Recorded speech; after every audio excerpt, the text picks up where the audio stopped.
আরে আরে, আলোটা আবার বন্ধ হয়ে গেল মনে হচ্ছে। আরে বাবা, এই আলোটা বারবার এরকম আমাকে জ্বালাতন করছে কেন? আমি তো কিছুতেই সেটা বুঝতে পারছি না। আবার সময় নষ্ট হবে, গিয়ে দেখি। হ্যাঁ রে, ওই ল্যাম্পপোস্টের নিচে কে দাঁড়িয়ে আছে যেন? আমার মনে হচ্ছে বদমাইশটা ওই করছে। এখান থেকে চলে যা, এখানে আলো জ্বালাবার চেষ্টা করিস না, না হলে কিন্তু তোকে শেষ করে ফেলবো। তবে রে বদমাইশ, আমি এখানে লোকের কাছে কথা শুনে মরে যাচ্ছি, আর তুই ইচ্ছে করে এখানকার আলোটা বন্ধ করে দিয়ে মজা নিচ্ছিস। কথা বললে কানে যায় না না? বারবার করে বলছি এখান থেকে চলে যা, তুই আমার কথা শুনলি না। আজকে তোকে মরতেই হবে। ওরে বাবারে, ওরে বাবারে, কি ভয়ঙ্কর চেহারা রে! পালাই পালাই, না হলে আমাকে মেরে ফেলবে। বাঁচাও বাঁচাও, আমাকে বাঁচাও।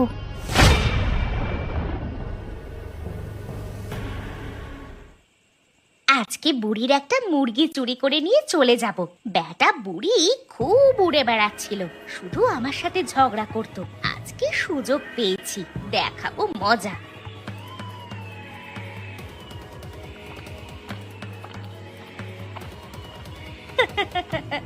এবার বুড়ি কালকে সকালে উঠে মাথায় বাজ পড়বে। কে আবার আমার পিছনে হেঁটে আসছে? আমাকে মুরগিটা দিয়ে যা, তারপর এখান থেকে চলে যা। মামার বাড়ির আবদার নাকি? মুরগি চাইলেই দিয়ে দেব? আমি বলে কত কষ্ট করে মুরগিটা নিয়ে যাচ্ছি। তুমি কে ঠিক চিনতে পারছি না তো। আমাকে চেনবার চেষ্টা করিস না, মুরগিটা রেখে দিয়ে চলে যা, আমি ভালো কথাই বলছি। কিছুতেই দেব না। কোথাকার কে উড়ে এসে জুড়ে বসেছে? ওরে বাবারে, তুমি কে? কি ভয়ানক তোমার রূপ! আমাকে দয়া করে ছেড়ে দাও, আমি তোমাকে মুরগিটা দিয়ে দিচ্ছি। এই কথাটা মাথায় ঢোকাতে এত সময় লাগলো? তোকে আমি ছেড়ে কথা বলবো না, তোকেও আজকে আমি শেষ করে ফেলবো। না না, আমি আর কোনোদিন করব না এই কাজ। বাঁচাও বাঁচাও! এই তো মুরগিটা পেয়ে গেছি, আজকে এই মুরগিটা খেয়ে আমি পেট ভরিয়ে নি।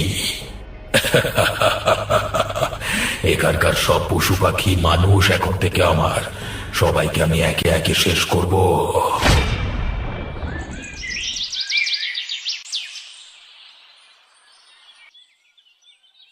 পটল বলে, এই পটলা, আরে তোর কি ব্যাপার বল দেখি, কোথায় গেলি তুই?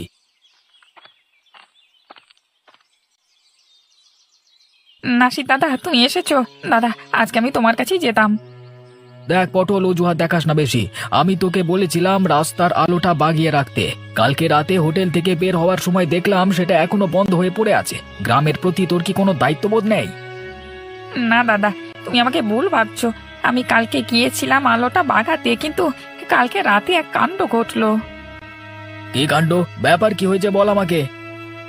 দাদা, ওই ল্যাম্পপোস্টের তলায় একটা জিন থাকে। ওই জিন ইচ্ছে করে আলোটাকে খারাপ করছে। সকালবেলায় নেশা টেশা করেছিস নাকি? তুই কি বলছিস? তোর মাথা ঠিক আছে তো?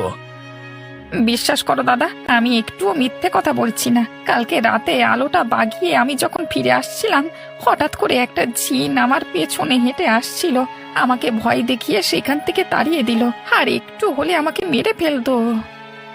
বুঝতে পেরেছি, গ্রামের উপকার তুই বিনা পয়সায় করবি না, তাই তো? ঠিক আছে, তোর আশা এরপর ছাড়তে হবে মনে হচ্ছে। আমি মিথ্যে কথা বলিনি দাদা, তুমি আমার কথাটা বিশ্বাস করো।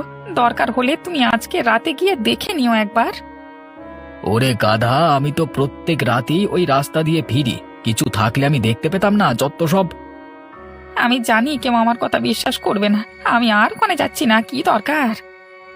ঘরে বসে থাক, বসে সময় কাটা। একটা কাজ শিখেছি, সেটাকেও কাজে লাগাতে পারছিস না, কি আর বলবো তোকে। কি বুড়িমা, এভাবে সকালবেলায় কাঁদছো কেন? ব্যাপার কি? দেখ না, রাতের বেলায় কে এসে আমার মুরগিটা নিয়ে এখান থেকে চলে গেছে। কত কষ্ট করে টাকা জমিয়ে মুরগিটা কিনেছিলাম। যা, চুরি করে নিয়ে চলে গেল। কিন্তু কার কাজ হতে পারে এটা? আমি জানি না, ওরা বলছে নাকি রাস্তায় অনেক রক্ত আর পালক পড়ে আছে। তাহলে শিয়ালের কাজ নয় তো? না না, শেয়ালের কাজ হতে পারে না। শেয়ালে যদি ধরে নিয়ে চলে যেত তাহলে রক্তটা এখানেই পড়ে থাকতো। তাহলে বুড়িমার কোনো শত্রু নিশ্চয়ই এই কাজ করেছে। সেই শত্রুটা কে বুড়িমা? কারোর সাথে ঝগড়া হয়েছিল নাকি তোমার? হ্যাঁ, মনে পড়েছে। ওই নাসরিন আমাকে দেখে খুব হিংসে করে। আমার মুরগিগুলো নিয়ে উল্টো পাল্টা কথা বলেছিল। এ নিশ্চয়ই ওর কাজ হবে। নাসরিনটা ওই রকমই, কারোর ভালো দেখতে পারে না। না না, ওকে ছেড়ে দিলে হবে না। চলো তো, আমরা একবার দল বেঁধে ওর বাড়িতে গিয়ে ওকে দুটো কথা শুনে আসি। হ্যাঁ, শোনাতেই হবে। হিংসেটা এত বেড়ে গেছে, মানুষের কষ্টের জিনিসকে নষ্ট করে দিয়ে চলে যাচ্ছে।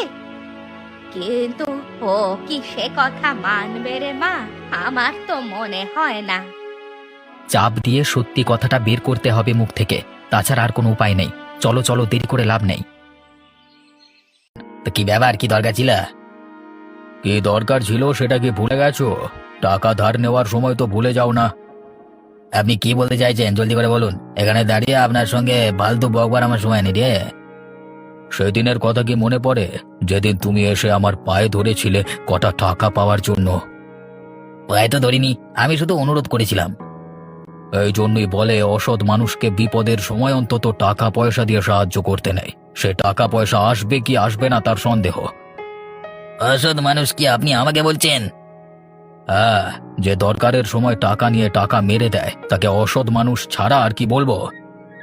আপনি মুখ সামলে কথা বলবেন আলিমুদ্দিন সাহেব। বয়সে বড় বলে আমি আপনাকে কিচ্ছু বলছি না, তার মানে আপনি এটা ভাববেন না যে আপনি যা ইচ্ছা তাই আমাকে বলে দিতে পারেন। শোনো নাসির, তোমার সঙ্গে আমি তর্ক দ্বন্দ্ব করতে চাইছি না। আমি তোমাকে অনুরোধ করছি, ধার নেওয়া টাকাটা 1 বছর হয়ে গেল তুমি আমাকে ফেরত দাওনি। এবার অন্তত আমাকে ফেরত দেবার ব্যবস্থা করো। দেব না। আরে যা করবার করে নিন, আমি একটা টাকা আপনাকে দেব না, জান। বেয়াদব লোক কোথাকার। তুমিও একদিন এরকম ভোগান্তিতে পড়বে, তখন তুমি বুঝতে পারবে। ঘরে ডেকে এনে অপমান করছেন? ঠিক আছে, আমিও দেখে নেব আপনাকে। আপনার সময় আর বেশি দিন নেই, চলে এসছে।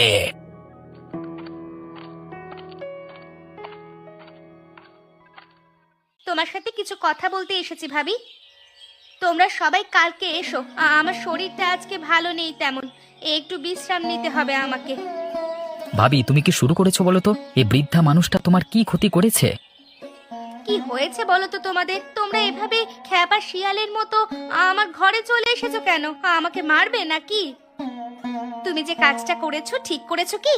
বুড়িমা অনেক কষ্ট করে টাকা পয়সা জমিয়ে মুরগি কিনেছিল, সেই মুরগি তুমি চুরি করে এনে মেরে ফেলেছো। আমি আমি কিছু করিনি, আমি কিচ্ছু জানি না। বুড়িমার মুরগিটাকে কে মেরেছে সেটা না জেনে তোমরা আমার নামে দোষারোপ করছো কেন? তাহলে কি তুমি জানো যে কে মরেছে ভাবি? তোমরা যদি জানতে কে মুরগিটা নিয়ে গেছে তাহলে আর আমাকে জিজ্ঞাসা করতে না। কি হলো, চুপ করে আছো কেন? তুমি কি জানতে? বললাম তো আমি কিছুই জানি না। তোমরা এবার এখান থেকে এসো, আমাকে শুধু শুধু জ্বালাতন করো না। আজকে তুই আমার যে ক্ষতি করলি সেরকম ক্ষতি যেন তোর একদিন হয়। আরে যাও তো, সকাল সকাল দল বেঁধে ঝগড়া করতে এসেছে, ঘরে যেন কোনো কাজকর্ম নেই। তুমি কিন্তু এটা ঠিক করলে না ভাবি। একই পাড়ায় থাকো, একে অপরের ক্ষতি করছো কেন এভাবে? এগুলো কি? আরে চলে আয় চলে আয়, তাড়াতাড়ি চলে আয় রে। কেউ তো একজন আয় রে বাবা, এখনো একজনকার খাওয়ার মতো মাংস ভাত বেজে আছে, তাড়াতাড়ি এসে খেয়ে যা। দাদা, মাংস ভাত হবে নাকি? খুব খিদে পেয়ে গেছে। আরে আসুন আসুন, এতক্ষণ কোথায় ছিলেন দাদা? আমি তো আপনার জন্যই অপেক্ষা করছিলাম। এই খাবার হবে বই কি, আপনি বসে পড়ুন। হ্যাঁ, আমি আপনাকে খাবারটা দিয়ে দিচ্ছি। হ্যাঁ হ্যাঁ। তা দাদা, কোত্থেকে আসা হচ্ছে? কোথায় যাবেন আপনি? আমি এখানেই থাকি। এখানেই থাকেন? কে বলুন তো, আমি তো ঠিক চিনতে পারছি না। মানে মুখটা দেখতে পাচ্ছি না তো আপনার, তাই আর কি। আমার মুখ দেখতে হবে না, আমার মুখ দেখে অনেকে সহ্য করতে পারে না। এ আবার কেমন কথা রে বাবা? এই চোর ডাকাত নয় তো? নিশ্চয়ই ভয়ে মুখ দেখাচ্ছে না। কি হলো, আর কতক্ষণ লাগবে? আমাকে তাড়াতাড়ি খেতে দাও। আসলে কি জানেন তো, এখন আমি দেখছি মাংস ভাত একদম পুড়িয়ে গেছে। মিথ্যে কথা বলবার জায়গা পাসনি? আমি এখান থেকে গন্ধ পাচ্ছি। আমাকে মিথ্যে কথা বলছিস? আমার মুখ দেখবার খুব শখ, তাই না? তবে দেখ আমার মুখ।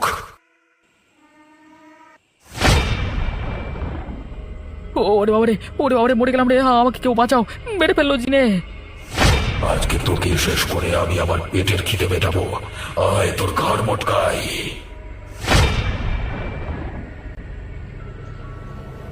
কোথায় তুই? আমার সামনে আয়। কি হলো, ডাকছো কেন? কি দরকার আমার সাথে? তোকে আমি বোতলের মধ্য থেকে উদ্ধার করেছিলাম, তুই বলেছিলিস তার প্রতিদান হিসেবে আমাকে কিছু দিবি, কথাটা মনে আছে? আমি কথা দিয়ে কথা রাখি। কি চাই তোমার, বলো। আরে আরে, এ কারা যেন ওখানে দাঁড়িয়ে কথা বলছে? এই লুকিয়ে লুকিয়ে শুনি তো ওরা কি বলছে। একজনকে মেরে ফেলতে পারবি? পারবি কাজটা করতে? কাকে মারতে হবে? আমাদের গ্রামের একজন খুব বড় লোক মানুষ আছে, নাম হলো আলিমুদ্দিন, তাকে শেষ করে ফেলতে হবে। বেশ, ঠিক আছে, আজকে রাতের মধ্যেই কাজ হয়ে যাবে। আর হ্যাঁ, আর একটা কথা, এখানকার আলো যেন কোনোদিন বাগানো না হয়। একটা লোক এসেছিল। ঠিক আছে, আমি বুঝতে পেরেছি কে এসেছিল। আমি ওকে ধমকি দিয়ে আসবো। এই সাবির থাকতে তোমার কোনো অসুবিধা নেই। তাহলে তাহলে সাবিতা এই জিনটিকে পালন করে রেখেছে। আমাকে কি মেরে ফেলবে নাকি? না না, আমাকে এই কথা নাসিদাকে জানাতে হবে। কিছু অঘটন ঘটবার আগেই সমস্ত কিছু ঠিক করতে হবে।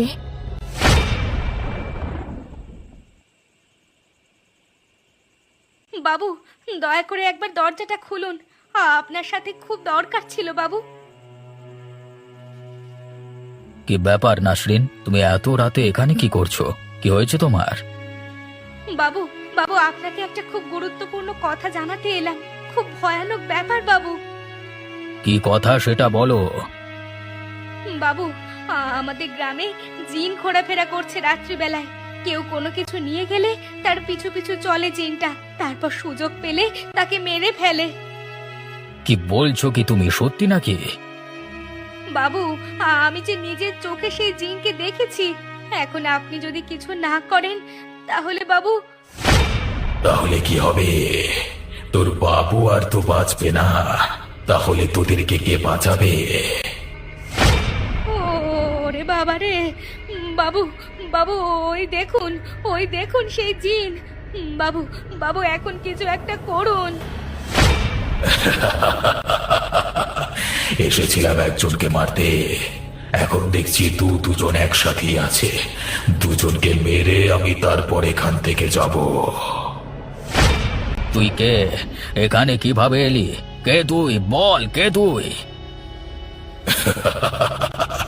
আমি কে তা জানতে হবে না, তোকে মরতে হবে এটাই জেনে নে। লাগছে, লাগছে, লাগছে। লাগলেও কিছু করবার নেই, তোকে এখনই মরতে হবে। এবার তোর পালা। সেদিন আমাকে তুই মুরগিটা দিবি না বলেছিলিস, তাই না? তোর এত বড় সাহস, আমার মুখের উপর কথা বলিস? আমার ভুল হয়ে গেছে, আমি আর কোনো দিন বলবো না। ভুল তো করেছিস বটেই, তোকে আমিও ছেড়ে কথা বলবো না। এখনই তোকে মরতে হবে।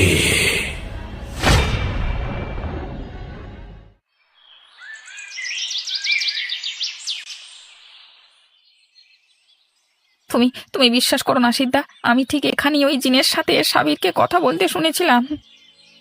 না রে পটল, আজকে যে দৃশ্য চোখের সামনে দেখলাম তা মনে হয় সারা জীবনেও আর ভুলতে পারবো না। আমি তোমাকে আগেই বলেছিলাম দাদা, কিন্তু তুমি আমার কথা বিশ্বাস করতে চাওনি। তোর কথা বিশ্বাস না করে ভুল করেছিলাম। কালকে রাতে আমার সাথেও একই ঘটনা ঘটেছে। কি ঘটেছে দাদা? আমি সেদিন হোটেল খুলে বসেছিলাম, ভাত তরকারি তখনও বেঁচে ছিল। হ্যাঁ, ভাবছিলাম কেউ একজন এলে তাকে খাইয়ে দেব। হঠাৎ করে সেই জিন চলে আসে। তারপর আমাকে তো এক প্রকার মারতেই গেছিল। তাই নাকি? বাপরে বাপ, এ তো মহা বিপদ। এখন তাহলে আমরা কি করব দাদা? আলিমুদ্দিন চাচা আর নাসরিন ভাবি তো মারা গেল। আমার একটা কথা কিছুতেই মাথায় ঢুকছে না, সাবির ওই জিনকে কোথা থেকে এনেছে আর এইভাবে মানুষকে মারছে কেন? এইভাবে হবে না দাদা, আমাদের কিছু একটা ব্যবস্থা করতে হবে। তুই বললি প্রত্যেকদিন রাত্রিবেলায় ওই জিন ওই ল্যাম্পপোস্টের তলায় আসে, তাই তো? ঠিক আছে, তাহলে একটা কাজ করতে হবে। আমাদের এবার পাশের গ্রামে যেতে হবে একবার। পাশের গ্রামে গিয়ে কি হবে দাদা? পাশের গ্রামের ফকিরের কাছ থেকে আমরা কিছু তাবিজ নিয়ে আসি, তারপর ব্যবস্থা হবে। ঠিক আছে দাদা, তাই চলো, আমিও তোমার সাথে যাব। চল চল বেরিয়ে পড়ি, সন্ধ্যের আগে ফিরে পড়তে হবে।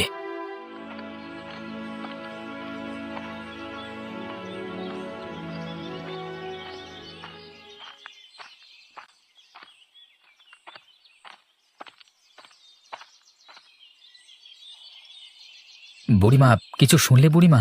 এ কি দুর্যোগ বলো দেখি। শুনেছি রে বাবা, শুনেছি। আমি সব কিছুই শুনেছি। আমার খবরটা শুনে সত্যি খুব খারাপ লাগলো।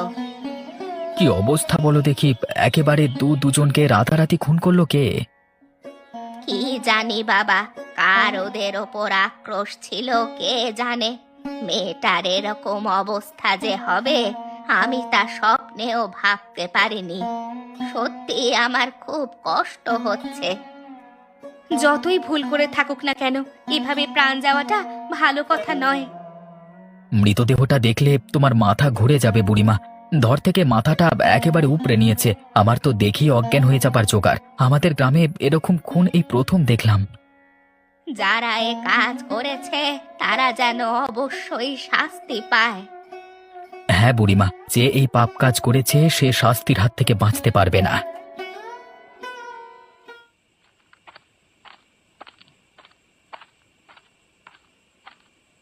দেখলি পটল, সেই ফিরতে ফিরতে অন্ধকার নেমে গেল। এবার তাড়াতাড়ি গিয়ে ল্যাম্পপোস্টের গায়ে এই তাবিজটা বেঁধে দিতে হবে, তারপরেই ওই জিন শায়েস্তা হবে। হ্যাঁ দাদা, তাড়াতাড়ি চলো, বেশি দেরি করা ঠিক হবে না।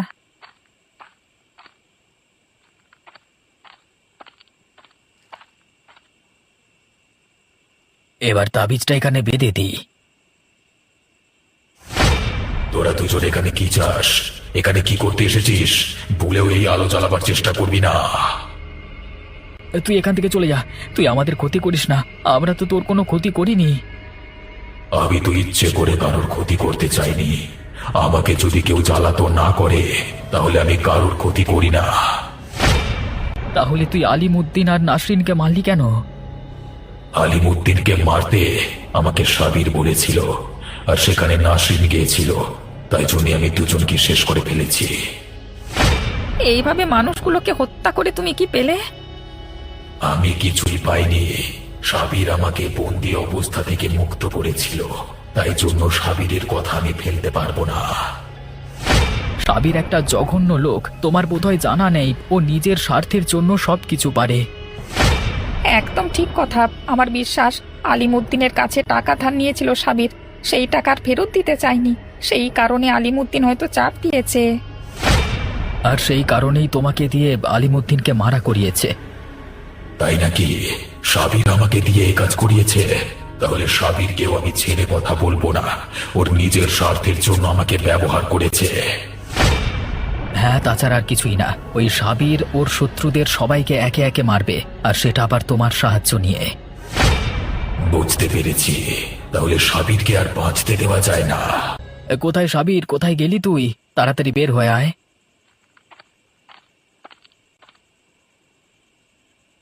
কি ব্যাপার, এত রাতে তোরা এখানে কি করছিস? কি দরকার? হ্যাঁ, আর দরকার কিছুই না, শুধু একটা কথা জিজ্ঞাসা করতে এসেছি। তুই যে কাজটা করছিস সেটা কি ঠিক করছিস?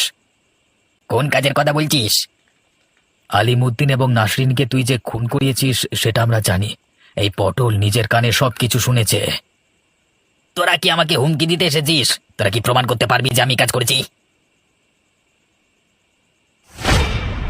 তুই আমাকে দিয়ে কাজ করিয়েছিস, আমি তার সাক্ষী। একটা জিন কি সাক্ষী দিল না দিল সেটা আইনের কাছে কিছু আসে যায় না। দেখেছো কত বড় একটা শয়তান লোক তোমাকে দিয়ে নিজের স্বার্থ গুছিয়ে নিয়েছে। আমি ভুল করে ফেললাম। আমি এক্ষুনি এই শয়তান লোকটিকে শেষ করে ফেলবো। আর একে বাঁচতে দেওয়া যাবে না। এক্ষুনি শেষ করে ফেলবো ওকে। লাগছে লাগছে, ছেড়ে দে আমাকে। আমি তোকে উদ্ধার করেছি, তুই আমাকে এত যন্ত্রণা দিস না। আবার প্রচন্ড লাগছে, আমাকে ছেড়ে দে। তোকে ছেড়ে দিলে তুই আরো মানুষের সর্বনাশ করে ফেলবি। তোকে ছেড়ে দেওয়া যায় না, তোকে শেষ হতেই হবে। জানি না এই ভুলের জন্য আমাকে আর কত জন্ম এখানে এভাবে ঘুরে বেড়াতে হবে, তবে তোমাদের ধন্যবাদ আমার চোখ খুলে দেওয়ার জন্য। আমি তবে এখান থেকে এলাম। অবশেষে তাহলে আমাদের এখানে জিনের উপদ্রব শেষ হলো। এবার সবাই রাস্তায় বের হতে পারবে, কোনো জিন আর পেছু পেছু চলবে না।